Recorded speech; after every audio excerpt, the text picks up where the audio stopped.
Good morning, everybody. Good morning. I guess I'll start off by saying we didn't play well enough, special teams-wise, especially in the coverage phase, primarily kickoff coverage. We put our defense in terrible situations with, that one starting off the game with the penalties, not what our standard is, then coming back and letting them have a big return. So, again, just for us, from a special team standpoint, there had been some good instances we did have in that game, but overall wasn't up to our standard. We put our defense in a bad spot.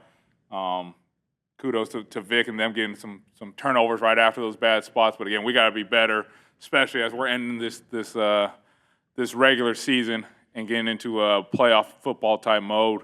Especially going against Dallas, we all know Kevontae Turpin is a dangerous returner, but not up to our standards what we played against Washington. So now, and at least happy holidays to everyone. Was it more on the depth of the kickoffs or with the actual coverage?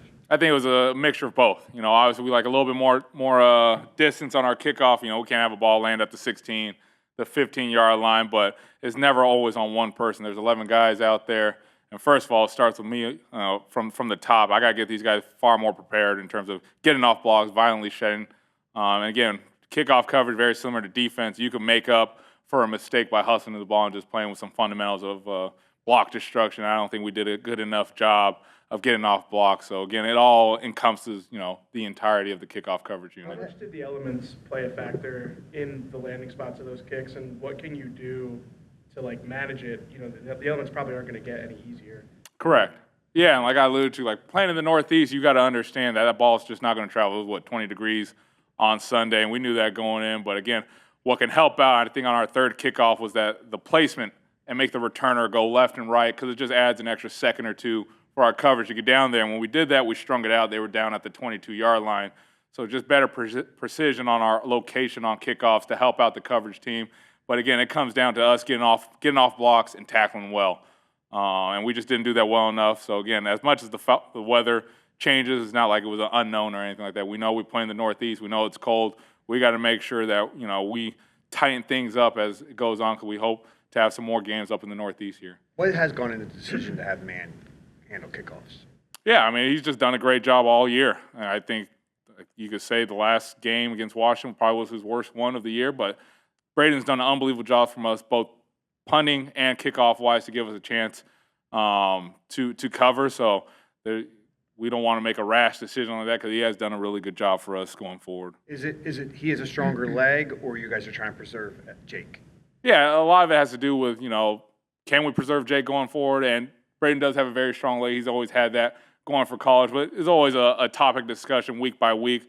So, again, we may switch it up, we may not. But, again, what Braden's done for us kickoff coverage-wise has helped us out a lot, give us some opportunities to cover inside the 20, some balls that, have gone past the landing zone that checked up at the 9 and given us an opportunity inside the 20. So Braden's done a good job, just not his day in terms of the distance on kickoff.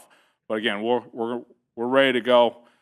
Get ready for a really good returner in Dallas and Turpin. You guys have data for everything. Is Jake's leg strength the same as it ever was, or a little bit? Has it gone down a little bit this year? I think just like anything else, it may decline, it may improve, but I think it's been pretty good leg strength regardless.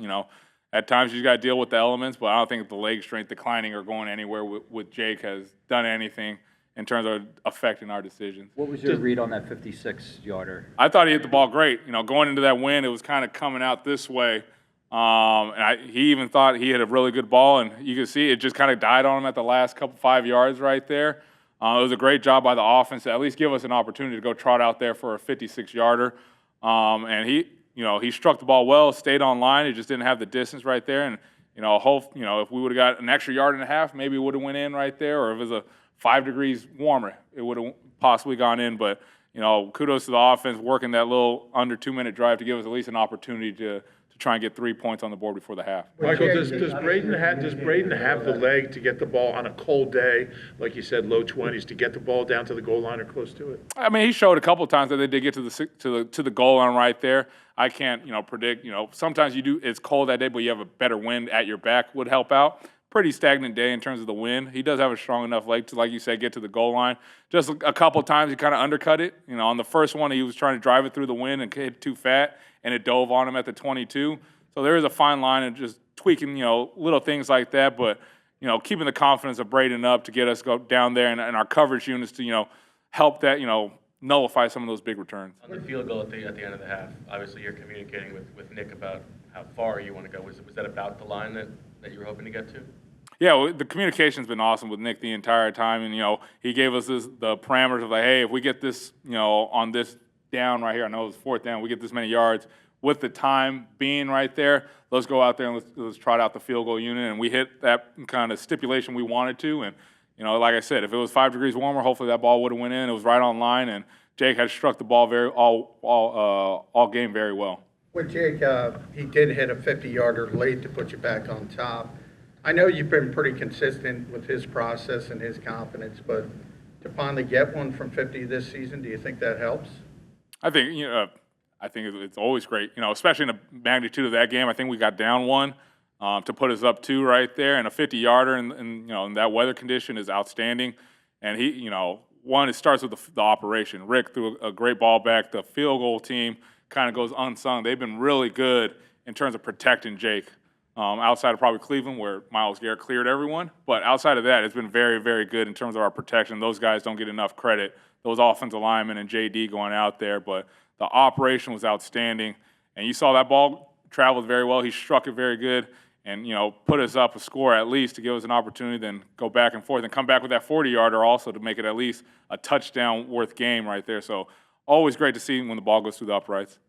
When you have a kicker like Aubrey, how do you, when you try to defend him or try to get him off the edge, trying to rush, especially those long field goals with lower trajectories, do you find you have to change your personnel in order to try to get a block or what have you on those games because he's got such a strong leg? No, I think, if you really look at our field goal block team, they get great penetration. JD, JC, Morrow, Book, they do an outstanding job of getting some penetration up through the middle. And you see Isaiah, he gets very close on every time going on the outside. So our personnel has been outstanding in terms of field goal. And there's, if it ain't broke, don't fix it. It's just an added thing as you get into these later months, the lower trajectory, get our hands up a little bit quicker with some penetration. And hopefully, we tip one or block one. But Aubrey's a great kicker. We all know that. So it's another challenge for us to make sure we keep 3 off the board. That opening kickoff that fell short of the landing zone, anything specific that happened? He just mishit it. He hit it too fat on the ball, and it just dove on him. Not like we were trying to do anything special or anything. He, like I said, tried to cut the wind and just hit it too fat and it just dove on him. Thanks, All right, thanks, Mike.